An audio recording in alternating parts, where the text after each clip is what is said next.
Salam olahraga. Selamat datang di channel Cerita Legenda.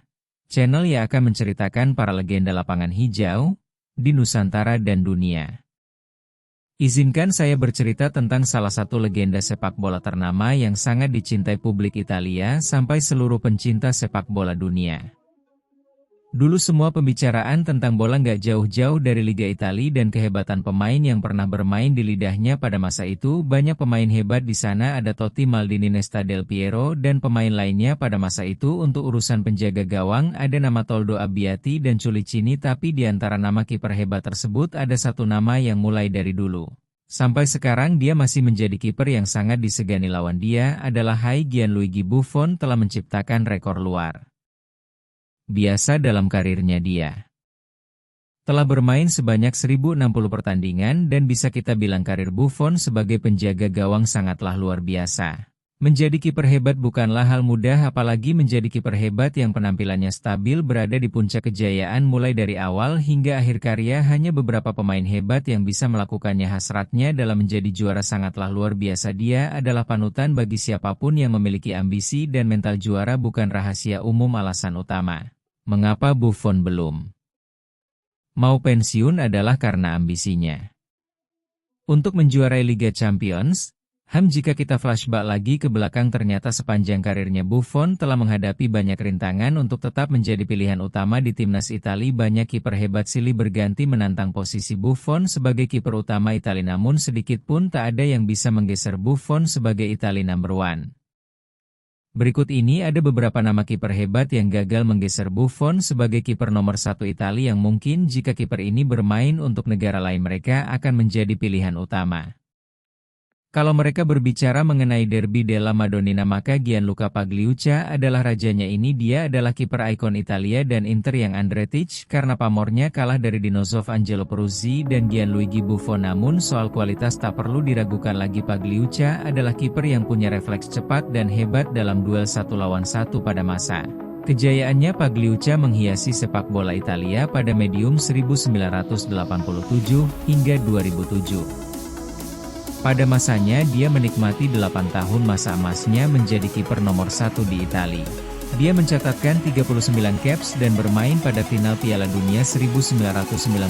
Dia adalah kiper termahal dunia pada masanya, namun semenjak Buffon hadir semua berubah. Fadli Luca tak lagi jadi kiper utama perlahan tapi pasti. Gianluigi Buffon mulai mencuri tempat di skuad timnas Italia. Hanya butuh waktu tak sampai 2 tahun sejak debutnya Buffon sudah bisa posisi kiper utama. Gle Azzurri Peruzzi hampir sama dengan Gianluca Pagliuca karena mereka ada kita hebat yang ada pada masa yang bersamaan untuk timnas Italia pada saat itu. Sebelum kedatangan Buffon, sejatinya pos kiper timnas Italia tengah menjadi perebutan antara dua sosok, yakni kiper Juventus Angelo Peruzzi dengan penjaga gawang Inter Milan Gianluca Pagliuca.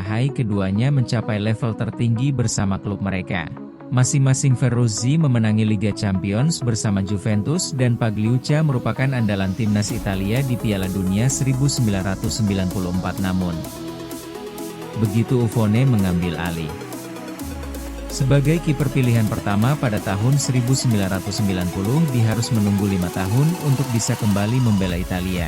Satu-satunya orang yang menggantikan Buffon sebagai sosok nomor 1 di Italia setelah sang kiper Juventus cedera parah jelang Piala Eropa 2000. Kiper Fiorentina yang kemudian menjadi andalan di Inter Milan menjadi bintang kemenangan Italia di semifinal atas Belanda. Ia menghalau 2 penalti, saat itu penalti dari Frank de Boer dan satu lagi dari Paul Bostel. Toldo kemudian melanjutkan kiprahnya pada kualifikasi Piala Dunia 2002 sebagai penjaga gawang pilihan pertama sebelum akhirnya tempatnya kembali digeser oleh Buffon. Pocong lucu. Bisa dibilang karir Christian Abbiati di AC Milan seperti roller coaster. Ia dulu sempat dipuja di sana namun terpinggirkan dari tim utama kemudian pada saat bukan mengalami cedera bahu.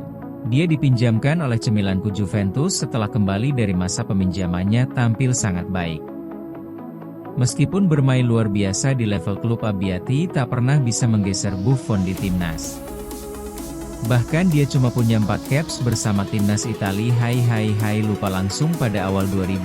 Ancarlo Cudicini dianggap sebagai salah satu penjaga gawang terbaik di Premier League saat itu ia bermain untuk Chelsea dan penampilan gemilangnya di Premier League tak pernah mendapat perhatian dari pelatih timnas Italia saat itu. Cudicini tidak pernah bermain di timnas Italia dan hanya dipanggil ke skuad timnas satu kali tanpa dapat kesempatan bermain hai-hai di dalam perjalanan karir Buffon Sirigu. Sering disebut-sebut sebagai orang yang paling mungkin menggantikan sang legenda hidup Buffon di timnas Italia. Bahkan ketika kita flashback lagi saat Sirigu bermain untuk PSG, dia bermain sangat baik di sana. Dia bermain baik di Liga Champions dan di sana dia membantu tim Prancis itu meraih 3 gelar liga berturut-turut meskipun tak pernah benar-benar bisa menggeser Buffon. Sebagai kiper nomor 1 Italia, Sirigu telah mengumpulkan 24 caps dan tampil mengesankan dalam kemenangan 21 Italia atas Inggris di Piala Dunia 2014 saat itu kondisi Buffon memang sedang tidak fit. Sayangnya ketika seorang Gianluigi Buffon yang brilian pensiun dari sepak bola pada tahun 2017, Gianluigi Donnarumma yang menjadi pewaris sang legenda itu. Tadi pembahasan tentang deretan kiper hebat Italia yang gagal menggeser Buffon sebagai kiper satu timnas Italia. Jangan lupa like, komen, dan subscribe Aquarium. Emang sampai jumpa.